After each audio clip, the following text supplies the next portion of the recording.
First off, let's cover a Legend of Slime glitch that you can use right now. I want you to watch this boss battle with me. How in the world did we get to Cocytus 3, stage 8-5 if we can hardly do damage to the stage boss? We did maybe 5% of the stage boss's HP, so what's causing such a difference? Get out your phones or whichever device you play Legend of Slime on and do the following with me right now. Go to the menu bar, tap settings, go to the language page, and now switch your language to Portuguese. Yes, do exactly this. I am not pranking you. Don't worry, it isn't April Fool's just yet. Once you do change your language, your game will reset. Open it back up and hop into a stage boss battle just as we are. Do you see the difference that is happening right now? We are actually making a huge dent to the stage boss's HP, dropping the stage boss to 472 AD this time around.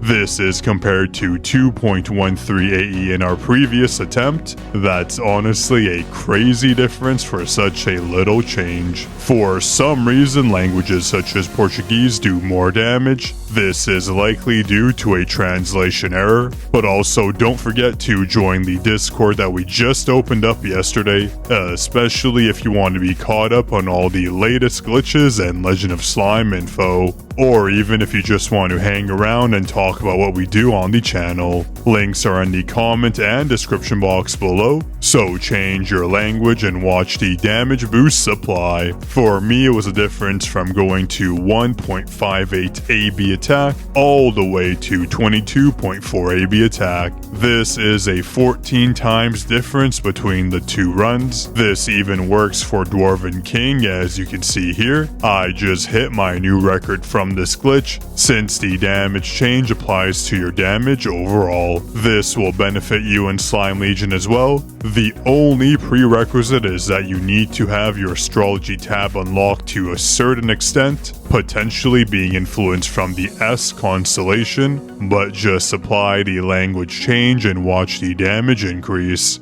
This glitch does apply to other languages such as German, Italian, and Spanish, and for some reason if you do play in French, you actually end up dealing less damage, so be sure to change your languages around so you don't fall behind. But of course, don't worry, you can always change it back at any time. Just watch the beginning of the video if you forgot how to. For now, let's move on to the new event, Slime Assemble. This is honestly a standing simulator, but for your starter slimes, I recommend free-to-play options like Farmer, or pay-to-win options like Ghost, Melissa, and Poseidon. You can even choose slimes like Hero, Mech, and Ignis. This just depends on what you have. Personally, for me, I go for Ghost, and I'll show you why here in a second. Ghost Slime's skill multiplies and tracks the enemies, making them one of the best options for easily clearing waves. As we just witnessed from our instant Wave 1 clear, we know that Ghost is an extremely viable option. Now, choosing from our end of wave buffs, I usually reroll into a slime,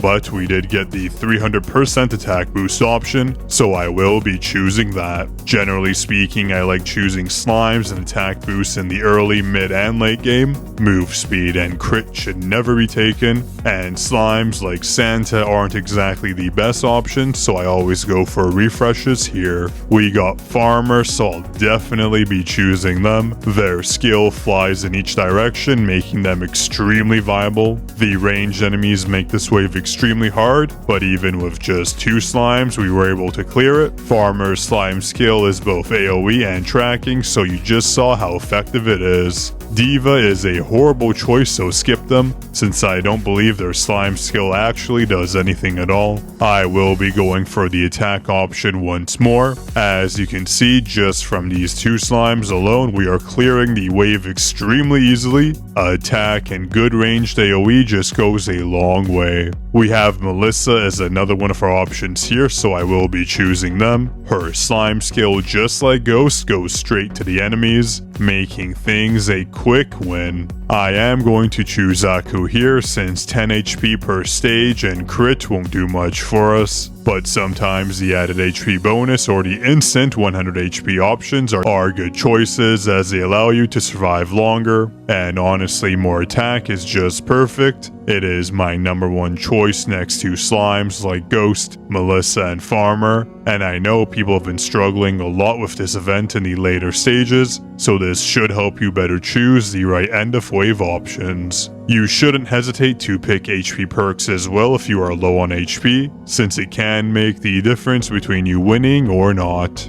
Now, I honestly do think we did get extremely lucky in this run, having multiple 300% attack boosts, so I will be doing a second run just so you get a more realistic approach to the event, since honestly the RNG there was perfect. Choose the 300% attack option since it is one of the best we can get in this minigame as we previously outlined. Miner isn't the best option, honestly in my opinion, so I will refresh. Hero, however, is great with his AoE, so let's stick with him. But I'm sure you can already see the difference from our previous run. Farmer was just a much better choice, since his skill cast is much more smooth with the targeted projectiles. We are going to take more attack here. The 300% boost is just as good as picking any other slime, and as we progress, Mecha is one of my favorites for this event too. The barrage of missiles track the enemies, making him another great option. And again, as we continue to progress, we get more 300% attack choices to seal in our damage. I'm guessing the rates for the 300% attack options are quite high, since we've basically gotten them non-stop in the minigame. And again, as this event is a standing simulator, don't choose move speed options. Instead, we'll choose Newbie as he is another decent slime option. Newbie's slime skill does go across the map, so we don't waste any damage. And I'd rather take more attack options here, since Serpine just doesn't do much for us since their slime skill isn't very beneficial.